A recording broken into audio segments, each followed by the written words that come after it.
But isn't that the trade-off? If the goal is a truly non-replicable experience, isn't some level of logistical pain perhaps just the unavoidable cost of entry? How do you factor that in? The trade-off is only acceptable, I'd argue, when the pain is manageable and, crucially, the underlying risk is low. And that brings us right back to the geopolitical paradox, because this is where a high cost transforms into a potentially catastrophic one. We have to press a point on Cameroon again. The Level 4 advisories aren't just abstract warnings. They are there because of documented armed violence, kidnapping, serious crime, and terrorism, particularly from groups like Boko Haram and ISWA in the far north. Okay, I fully acknowledge the severity of those regional risks. I do. However, I would argue that this is perhaps a failure of granularity in the advice itself. It's painting with too broad a brush.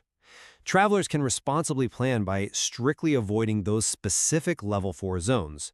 The capital, Yaoundé, the anniversary celebrations there, they can likely still be experienced safely. Blanket avoidance just overlooks the opportunity to support potentially emerging destinations and, well, it misses that specific cultural milestone entirely. But that position, I think, fundamentally misunderstands the risk taxonomy involved here. The danger isn't merely about regional crime rates potentially spilling over. The Level 4 classification explicitly factors in threats that are essentially impossible to mitigate with standard security protocols, specifically things like political targeting, arbitrary detention.